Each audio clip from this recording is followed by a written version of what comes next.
It's been billed as Dance with the Devil, and on Saturday Night Live on DAZN, Leigh Wood makes a high-risk defence of his WBA featherweight world title against the wild card of the division and the division's wrecking ball in Mexico's Mauricio Lara. We're going to just chat through ahead of a big night on Saturday where this fight might be won and lost. Leigh Wood's improved leaps and bounds under Ben Davison, Lee Wiley and Barry Smith for the last 2.5 years or so. Mauricio Lara, though, has just looked as dangerous as when he burst onto the scene against Josh Warrington. I think he's billed as just this mindless wrecking ball, but there is actually quite a lot of thought in his work and things he does that make him dangerous. We're going to talk a little bit about those. Leigh Wood has got to be super switched on early in this fight, isn't he? Yeah, I would love to know just quickly what Lara's thinking, because he must know the reputation that he has, being this huge punching Mexican, destroying everyone.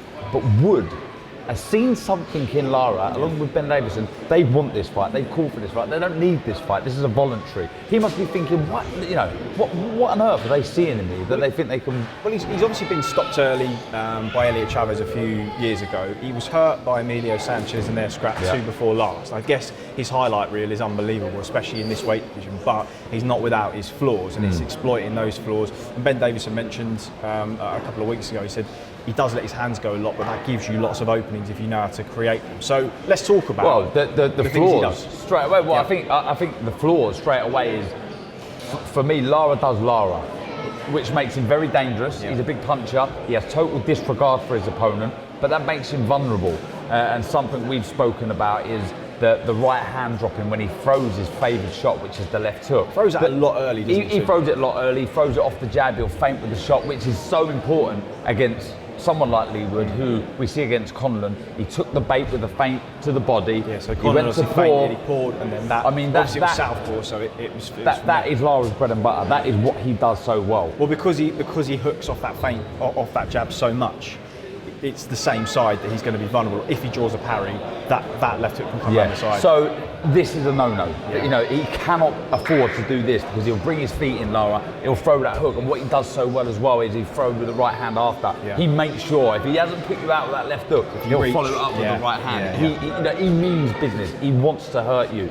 So I think instead of this straight away, I'll talk about Leigh Wood and what I feel he needs to do before he lets the shots go is move his feet. He's got to get out of range. None of this.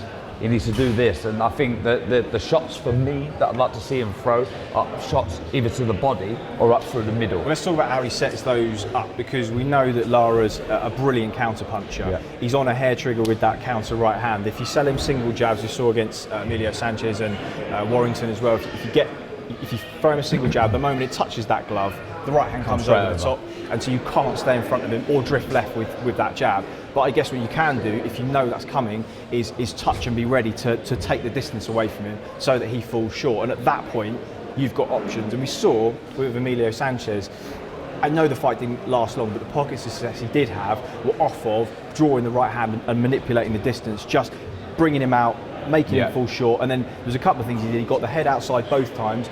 The first one was sort of a left uppercut to the solar plexus. The second one was got outside and come over with his own right hand. And because Lara's always coming forwards, he magnifies the impact of those shots. And he was hurt with both of those shots. Yeah, I think variation with the shots is certainly key. The body shots come wide and then through the middle, because the natural instinct to do, once you've been caught with an uppercut, is to close up the guard so you don't get caught again. Well, and then that makes you vulnerable around the side, head and body. I feel touching on that jab or the little feint, it's got to be one or the other. Yeah. I don't think Leigh Wood can afford to pour the shot out, because like you said, as soon as he feels that, Lara, he'll fire over. So unless you're using that to bait your opponent in to get that reaction, so you can set that out and bang, bang so to the body. If he's going to touch with that jab, his feet need to be ready to go. Exactly. Yeah. It's on the starter blocks as a sprinter. You've got to be ready. You feel that, you see the reaction, bang, out you go, and then hoping that Lara falls over the front foot. Then you've got the options there: body, uppercut, and you can follow it up with the right hand. So I think feet for me, and I'll go on about this throughout the week, I think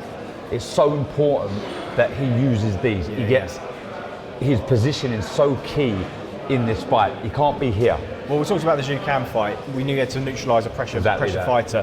He didn't stay in front of him, boxed him in a small circle, constantly stepping around him, stabbing to that jab with the body, just once after every combination to take the wind out of him. And I don't think in the 11 rounds that we called that fight that his back skimmed the ropes more than once. That could be crucial in this fight too. Yeah, definitely. He can't afford to be there because that just allows Lara to get his shots off. Let's talk about him also, aside from the left hook. The way that he moves after he's thrown his shots, Lara. Always bobbing and weaving. He's in there. I've got to admit, the hands do come low a little bit, so he is open to hooks himself. But it's so important that he moves his head after.